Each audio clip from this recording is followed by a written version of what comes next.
네, 안녕하십니까. 저 선알고 국어 수업하는 천용호 선생님입니다. 반갑습니다. 네, 어, 제가 설명드릴 내용은 뭐 그렇게 뭐 길거나 그러진 않습니다. 간략하게 이제 말씀을 드리겠습니다. 일단은 중간고사 대비로 설명회를 할 때, 우리 선알고 특성은 좀 어떠하고, 사람들이라거나 뭐 아이들 특성도 이러하다 이미 말씀 바가 있기 때문에 그리고 그 내용은 또 기존에 했던 내용들 다 유튜브에 있어서 긴 내용 굳이 다시 반복할 필요 없을 것 같고요. 이번 시험이랑 관련된 내용이랑 그다음에 이제 우리 다음 주 개강이 특강이랑 그다음에 이제 기말 대비 시험이랑 뭐 이런 정도 간결하게 좀 말씀을 드리겠습니다. 일단 이번 시험은 제가 생각할 때 음악반 같은 경우에는 특별히 이제 뭐 어떤 특색이 없는 그냥 본래 나올 정도대로 평범하게 나온 것 같고요. 그다음 미술반 같은 경우에는 원래는 이제 평균점이 그 1등급 컷이 93점 이 정도에서 형성되기는 하지만 요번에 출제된 시험 문제의 특성 때문에 그거보다는 조금 낮아지는 형태로 등장하지 않을까 전 그렇게 생각을 합니다. 다만 이제 이건 확실하게 예상할 수 있는 부분은 아니라서 그냥 제 추측일 뿐인 거고요. 이번 미술반 문제는 한 세 문제 정도는 조금 문제 완성도에서 아쉬움이 있다고 저는 느끼고 제 주관적인 생각이기도 하고요. 동시에 이 시험 문제를 저처럼 같은 국어 선생님들 여러 명에서 같이 살펴봤을 때 이 문제는 조금 그런데 그래서 아이들마다 완벽하게 다 맞췄다고 보기는 어렵고 그래서 세 문제 정도 중에 두 문제 정도는 틀린 아이들이 꽤나 많을 것 같다. 이렇게 판단되는 문항들도 좀 있고요. 그 다음에 문제 자체가 이번에 영역 자체가 좀 다채로웠잖아요. 그러니까 그걸 준비하는 과정 속에서의 어떤 아이들의 어떤 낯설음, 어려움 이런 것도 좀 있었을 것 같고요. 그 다음에 사실 우리 조금 아이들한테 미안한 얘기지만 우리 선알고 아이들은 본인들이 직접 경험해보고 느껴야 그때부터 좀 움직이는 애들이에요. 본인 마음이 가는 대로. 그래서 제가 아무리 시험 보기 전에 이건 이렇게 공부해야 돼. 이런 방식으로 해야 돼. 시험 이렇게 나올 거니까 이거 해야 돼. 라고 해도 네. 라고 대답하고 한 애들은 잘 나오고 그렇게 안 한 애들은 안 나오고 그래서 대부분 시험 끝나고 나서 아이들이 저한테 하는 얘기는 선생님 맞아요. 선생님 하라 그런 대로 이렇게 했으면 그럼 잘 봤을 텐데 아쉬워요. 보통 그런 반응들입니다. 아쉬워요. 그래서 저 이렇게 해서 다음번 잘 볼 거예요 하는데 또 이제 그것을 본인의 어떤 구체적인 실천으로 옮겨가냐 안 하냐 이것도 사실 아이들의 몫이죠. 그러다 보니 성적이 2학년 돼서 갑자기 막 급격하게 확 오르는 친구들도 있고요. 그건 이제 말씀드린 것처럼 깨달음과 실천이 합쳐졌을 때 그리고 또 이제 또 역으로는 원래 좋은 역량을 가지고 있는 아이임에도 불구하고 그것을 좀 잘 느끼지 못해서 중간고사 때 아차 하고 한번 실수하는 거죠. 그리고 이제 기말고사 때부터 또 잘 보고 그래서 제 수업 들으면서도 1학기 중간고사를 잘 못 봤지만 기말고사 때 잘 봐서 1등급을 받고 그 성적을 꾸준히 이어나가고 그렇게 해서 자연스럽게 이제 뭐 홍대나 뭐 이런 데 합격하는 친구들 많이 있었습니다. 그래서 제가 생각할 때는 조금 넓게 보면 80점 한 후반 정도, 88점 요 정도 점수대 학생들까지는 기말고사 성적에 따라서 얼마든지 1학기 통합 1등급을 노려볼 만한 범위권에 있지 않을까 그렇게 생각이 들고 또 조금 넓게 보면 80점 한 중반 정도 그 정도까지도 한 2등급 노려볼 만한 범위 안에 있지 않을까 그렇게 생각이 듭니다. 그래서 아이들 점수대에 대한 분석은 이런 기준으로 좀 해주시면 좋을 것 같고요. 그 다음에 기말고사 때는 분명히 점수는 더 올라갈 겁니다. 아이들이 한번 경험해 봤기 때문에 전반적으로 점수가 올라갈 거고 혹여나 이제 우리 아이가 이번에 되게 만족스러운 점수를 받았다라고 하더라도 또 아차 방심하면 또 떨어지기도 하고 또 다른 친구들도 잘 보기도 하고 이러기 때문에 잘 본 친구들은 또 그걸 유지하는 게 되게 중요하죠. 이번 시험은 지금 몇 가지 이제 제가 적중했던 혹은 제 수업의 특성 이런 거 몇 가지 말씀을 드릴 텐데 지금 여기 이제 중간고사 출제됐던 문제입니다. 그래서 지금 보시면 요 4번 문제가 아이들 반응들을 봤을 때 그리고 주변 얘기를 들어봤을 때 아마 오답률이 가장 높았던 문제인 것 같아요. 근데 지금 얘 정답은 2번인데 대부분 아이들 4번을 골라서 틀렸습니다. 근데 4번은 여기에서 니은이 하나 더 들어갔다는 거죠. 근데 이때 니은 같은 경우에는 음성 상징어를 사용하여 화자의 태도를 부각하고 있군 이렇게 나온 선택지인데 이때 음성 상징어 같은 경우에는 남부분 뭐 춤추었겠지 뭐 두드렸겠지 이런 것처럼 어떤 구체적인 행동과 연결되는 부분이에요. 첫사랑이라는 시인데 근데 제가 이걸 놓고 그 전날 아이들한테 어떻게 수업을 해줬냐면 직전 수업할 때입니다. 직전 수업할 때 만약 영상을 틀어드릴 수 있으면 제가 수업 촬영해 놓은 걸 틀어드릴 텐데 틀어드릴 수가 없으니까 그래서 제가 녹취록처럼 적어놨습니다. 그래서 첫사랑의 경험 자체는 화자와 관련된 것이 없어요. 특정 행동들, 그것은 화자와는 전혀 관계가 없습니다. 전부 다 첫사랑을 이루고자 하는 누군가 관련된 행위이지 화자와 관련된 얘기가 아니니까 화자랑 관련된 얘기라 그러면 무조건 틀려. 이렇게 제가 전날 엄청나게 강조했었거든요.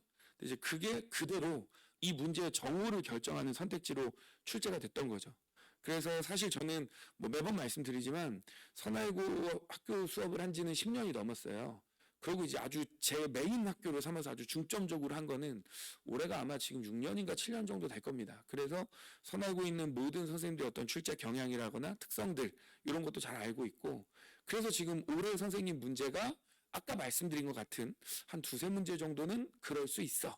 라는 정도의 물론 제 주관적 판단입니다. 그런 예상도 하고 있었고요. 그래서 지금처럼 요 출제 포인트 정도를 아이들에게 전날 대단히 명확히 알려줬습니다. 근데 다시 한번 말씀드리지만 그랬음에도 불구하고 틀린 친구들이 있어요. 전 너무 속상하죠. 그래서 정선화여고 시험 끝나고 나서 요거 틀린 친구들은 진짜 제가 애지간하면 애들한테 혼내거나 뭐 지나간 얘기 안 하는데 이거 승리 나온다 얘기한 애들도 있긴 있습니다. 근데 아마 이제 한번 경험했다면 기말고사 때는 또 그런 같은 반복을 또 실수를 하진 않겠죠. 자, 다음으로 넘어가면 요거는 제가 수업 자료 안에 넣어 놓은 건데 그냥 완전히 똑같이 출제가 된 거고요. 그게 이제 정답입니다. 그래서 우리 아이들 공부하는 자료는 전국에 있는 어느 자료보다도 가장 시험에 가까운 형태와 가장 시험에 잘 등장하는 용어, 가장 시험과 똑같은 자료들로 공부하신다고 보면 되겠고요. 제가 말씀드린 것처럼 선화여고 기출문제 분석을 해도 10년을 했을 거 아니에요. 그렇기 때문에 그 중에 올해 시험에 나올 만한 거, 그 다음에 정말 중요하게 출제될 만한 거, 이런 것들 잘 선별해서 지도를 하고 있습니다. 다음으로 이쪽에 보시면, 모의고사에 있었던 것이 서술형으로 출제가 된 거고요. 이거는 실제 모의고사 문제에 들어있진 않았던 것인데, 학교 선생님이 보기로 넣은 겁니다. 근데 이 내용들을 한번 비교해서 읽어보시면 아시겠지만, 제가 이 내용이 이렇게 출제가 될 것 같아서, 역시 시험 보기 전날에 이런 방식으로 자료입니다. 근데 그 자료에서 시험 문제가 요구하는 것들 고스란히 다 연결됐기 때문에 우리 아이들이 충분히 실력을 쌓고 그 다음에 이것을 바라볼 수 있는 눈만 있다면 물론 학교에서는 조금 변형하긴 했어요. 살짝 수치를 좀 바꾸고 그러긴 했지만 정답으로 찾아가는 길을 명확하게 우리 아이들 알고 있는 채로 들어갈 수 있게 해줬습니다. 그래서 지금 요 정도 한 3가지 정도 그 다음에 마지막 4번째 건데요. 이것도 지금 이번 중간고사 출제된 문제잖아요. 근데 여기 문장을 잘 보시면 나영아 선생님께서 교무실로 오시래라고 되어 있는 문장이고 이 문장은 높이법이 잘못된 문장입니다. 그래서 오라고 하셔 이렇게 바꿔야 되는 것이 맞고요. 그래서 정답이 이제 1번 가장 적절한 것은 이걸 가지고 바꾸는 1번이 가장 적절한 애인데 여기 보시면 이게 제 수업 영상입니다. 그래서 이름만 빼고 문장 자체가 완전히 똑같고요. 그 다음에 이 문장 이것이 올바른 문장이다. 왜 그런지까지 수업 때 설명해 놓은 내용을 제가 여기 넣어놨습니다. 그래서 우리 아이들 제가 역시나 몇 년을 계속 봐왔기 때문에 아이들이 헷갈리면 뭘 헷갈린다, 모르면 뭘 모른다 이런 것들을 좀 가장 정확하게 알고 있는 그런 형태라서 수업 때 다뤄준 거, 직전 때 다뤄준 것들 이런 게 시험에 잘 나온다. 이 말씀을 이제 좀 드린 거고요. 다음은 이제 기말고사 시험 범위 말씀을 드리겠습니다. 사실 중간고사는 좀 이제 지나간 거고 이제 중간고사 몇 점 받았느냐에 따라서 기말을 어떻게든 잘 봐서 좋은 성적을 만드는 것이 중요하잖아요. 아이들이 열심히만 해주면 기말에서는 이번 시험에 80몇 점 받았다고 하더라도 기말고사에서 뭐 90점 후반 또는 뭐 100점도 충분히 노려볼 수 있는 그런 형태의 시험입니다. 물론 이건 어디까지나 가능성이고 아이들도 열심히 해야 되겠죠. 근데 우리 아이들이 갖고 있는 역량상 이번 시험에서 80점 중후반 정도 받았다면 기말에서도 얼마든지 100점 받을 수 있는 범위권 안에 있는 시험이다. 이 말씀을 드리는 거고요. 보시면 시험 범위는 이번에는 시 범위하고요. 그 다음에 이제 산문 범위하고 그 다음에 문법 범위하고 모의고사 독서 지문이 또 아마도 추가가 될 겁니다. 최근 한 3년 동안 거의 1학기 시험 범위에서는 혹은 2학기 시험 범위에서 계속 이제 독서 지문들을 좀 출제를 하고 있어서 한두 개 정도 추가될 것으로 보이고요. 그 다음에 이쪽은 지금 성난기계, 상기, 돌다리, 엄마의 말뜻, 투, 중, 택이라고 해놨는데 이게 다 나올 것 같지는 않습니다. 여기서 한 2개 정도 선택이 될 확률이 높고요. 그래서 이번 시험 범위는 이렇게 보시면 될 것 같습니다. 참고로 교과서에 있는 현대시가 그 사람의 손을 보면 요거 하나밖에 없기 때문에 제가 생각할 때는 아마 학교에서 프린트로 3개 정도의 추가 작품을 좀 주고 그 추가 작품들을 가지고 다시 한번 시험 문제를 출제하는 그런 형태인데 이번에도 시 쪽에서 아마 아이들이 많이 어려워했던 것 같아요. 막상 공부할 때는 그렇게 어렵지 않았는데 이번에 틀린 거 보니 시에서 많이 틀렸어요 이런 아이들 좀 있을 텐데 이 외부 시에 대한 것도 충분하게 연습을 시킬 거고 저는 이제 시들을 비교하는 형태의 수업이라거나 직전 수업을 해주면서 요 작품들이 어떤 공통점이 있어 어떤 차이점들이 있어 이런 걸 선명하게 밝혀주니까 아마 특히 이번 수업이 요 특히 시 어렵게 출제되는 부분에 대해서 아이들 도움이 많이 될 겁니다. 그다음에 문법은 의문의 변동하고 그다음에 맞춤법 그다음 학습지 문제 이게 이제 초점이 되는데 만약에 이제 아이들이랑 소통을 잘 하시는 학부모님이면 그런 얘기 많이 하세요 저한테. 이번 기말고사 범위 보통 매번 기말고사 때는 선생님 우리 아이가 맞춤법을 너무 많이 어려워하는데 어떻게 하죠? 막 이렇게 얘기하세요. 근데 사실 맞춤법은 선화외고 시험은 그냥 딱 나올 것들만 나옵니다. 어렵게 나오지 않고. 그래서 저는 제가 주는 자료 안에서 문제들 다 맞췄다면 시험 문제 잘 맞출 겁니다. 걱정하지 말라고 해주세요. 이 정도. 그리고 아이가 그거 잘 맞추고 시험 때도 잘 봐요. 그래서 맞춤법은 전혀 문제가 안 되고요. 오히려 우리 부모님들은 기말고사 시험 범위에서 조금 주의해서 아이들 조금 챙겨주셔야 될 것은 의문의 변동 쪽입니다. 의문의 변동. 의문의 변동은 우리 부모님 뭐 잘 아시겠지만 우리 발음할 때랑 적을 때 다르잖아요. 적어놓은 걸 읽을 때 다른데 이 의문의 변동을 일부 중학교 때 다루는 학교들도 있고요. 그 다음에 1학년 올라오기 전에 겨울방학 때 한 번씩은 다 문법으로 또 선행들 한단 말이죠. 그러니까 본인들이 안다고 착각하기가 너무 좋은 단원이에요. 그래서 아까 제가 말씀드렸던 것처럼 중간고사 때 내가 정확하게 완벽하게 하지 않아서 조금만 더 했으면 맞을 수 있는 문제인데 내가 틀렸어. 너무 아쉬워라고 본인이 느끼면서도 다시 한번 의문의 변동에서 똑같은 실수를 또 반복하는 거예요. 깊게 들어가서 정확하게 완벽하게 외워야지만 되는 것을 나 이거 아는데 라고 해서 문제만 막상 이걸 틀려오는 경우들이 있습니다. 그래서 우리 부모님이 만약 이번 시험 범위에서 제일 신경 써서 체크하셔야 된다. 그러면 의문의 변동. 그 외에 나머지 그냥 저한테 맡겨주시면 제가 충실하게 체크하고 아까 앞서 보여드린 것처럼 시험 범위에 출제될 만한 것들 잘 골라서 아이들 기말고사 때 성적 잘 오를 수 있게 그렇게 가르쳐 놓을 겁니다. 자, 그래서 기말고사 범위는 이 정도 말씀을 드렸고요. 제가 이제 시험 관련돼서 말씀드릴 내용은 거의 다 말씀드렸어요. 이쪽은 이제 아까 앞서 말씀드린 건 미술반 범위고요. 그 다음에 이쪽은 음악반, 무용반 범위입니다. 약간의 차이가 있지만 문법 범위는 아마 같을 것이기 때문에 말씀드리려는 포인트는 역시 동일합니다. 다음으로 넘어가겠습니다. 이쪽은 제가 중간고사 때 아이들 시험 대비를 이렇게 해줄 것이다 라고 앞선 설명회 때 말씀을 드렸던 거고요. 그대로 아이들 시험 대비를 해줬었고 이건 기말고사 때도 동일합니다. 그래서 지금 이 앞에 프로젝터로는 잘 안 보이기는 하지만 실제 우리 선화외고 시험에서 출제를 했었던 기출문제를 그냥 문제를 너네 풀어봐 이게 아니라 그 선택지들로 등장하는 1번부터 5번까지를 해당하는 연과 부분들에다 갖다 놓고요. 하나하나를 전부 다 OX로 그리고 이것이 왜 옳은지 왜 틀린지를 제가 정확하게 설명을 해줍니다. 그럼 아이들 그냥 본문 내용이 이렇구나 이거하고는 좀 다르게 우리 학교 문제는 이렇게 출제되고 이런 내용을 알아야 되고 얘는 이런 이유 때문에 맞고 틀리지 이걸 좀 더 확실하게 수업 때 공부할 수 있기 때문에 아이들 이번 시험 때도 선생님 저는 이 자료가 제일 좋았어요 이게 도움이 가장 많이 됐어요 이런 반응들이었습니다. 그래서 우리가 이 족보의 예언이라고 하는 자료로 우리 수업을 나가게 되고요. 그 다음에는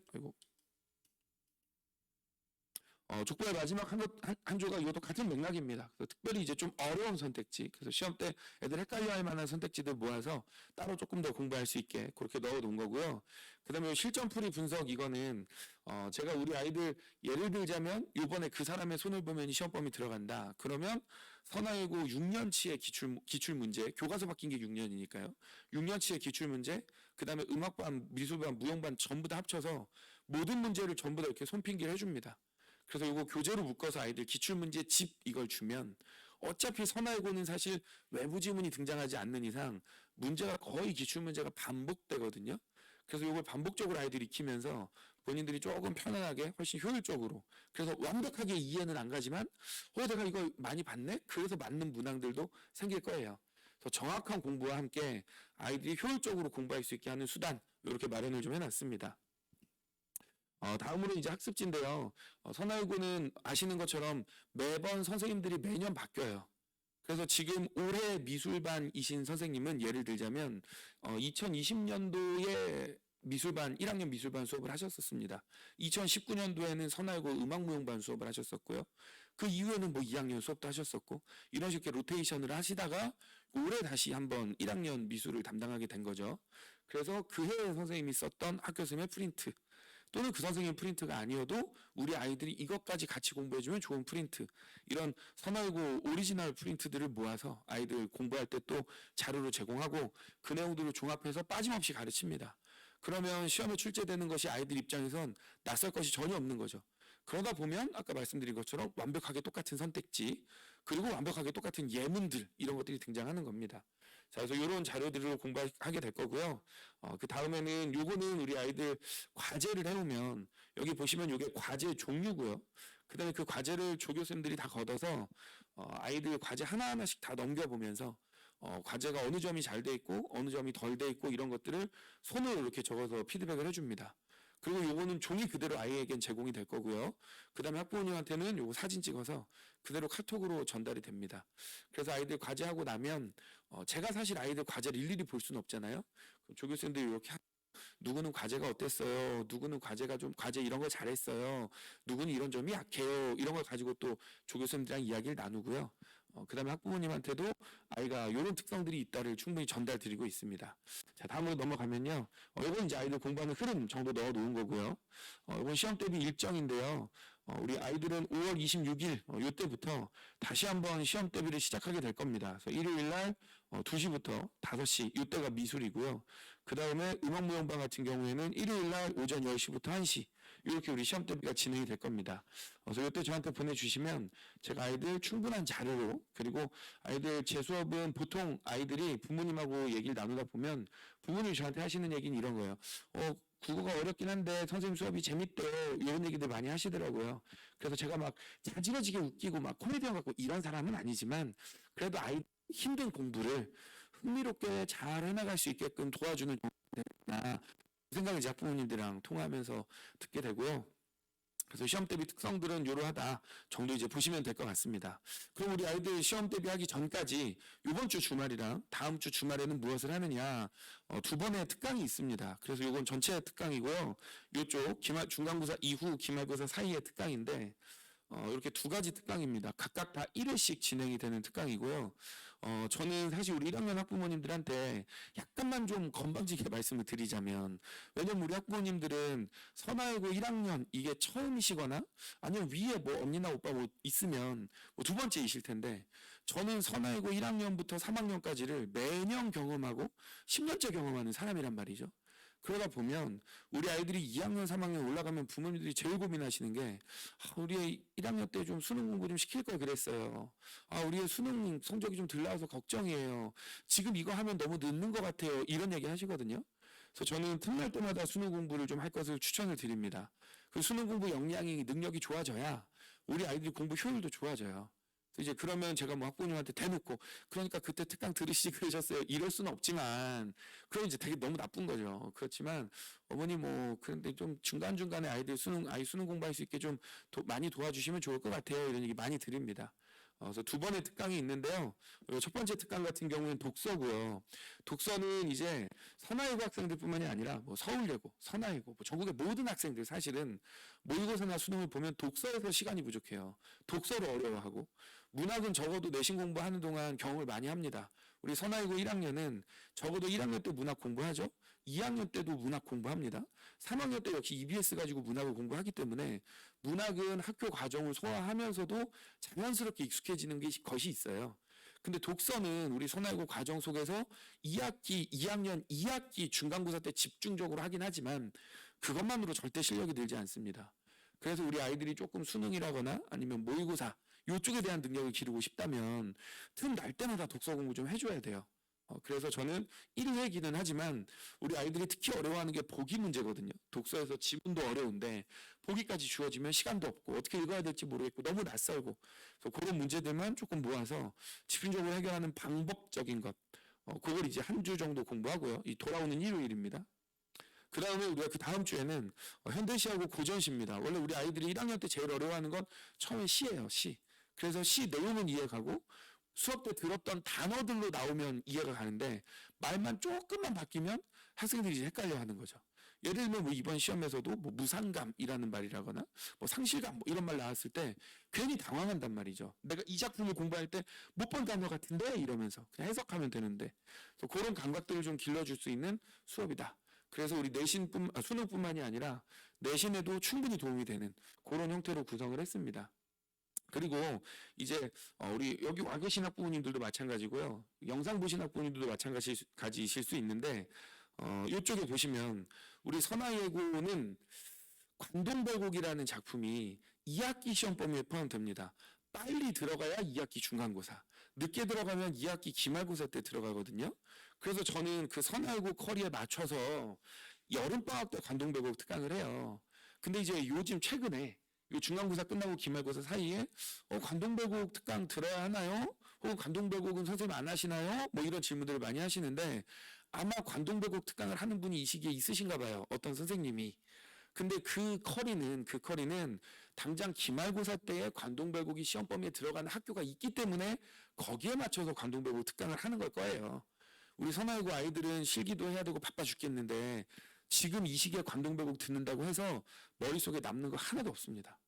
저도 혹시나 싶어서 꽤 오래전에는 지금 요 시기에 관동별곡 특강 한 적이 있어요. 근데 애들 기억 하나도 못해요. 관동별곡이 워낙에 어렵거든요. 그래서 복습할 시간도 없고 한 번 듣는다고 두 번 듣는다고 관동별곡이 절대 마스터되지 않아요. 그래서 저는 오히려 이 시기에 관동별곡을 권하는 수업이라거나 관동별곡 권하는 선생님이 있다면 그건 좀 이기적이다. 선화예고 아이들에게 그리 도움되지 않는다. 저는 그렇게 생각을 합니다.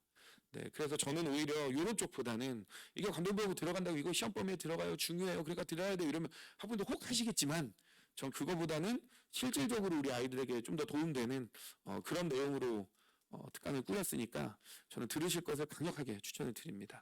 네, 그럼 이제 설명드릴 것은 다 끝났고요. 이제 혹 궁금하신 점 있으시다면 학원 통해서 이제 상담을 좀 주시거나 아니면 또 질문을 주시면 제가 또 성실하게 답변 드리도록 하겠습니다. 네, 수고 많으셨습니다.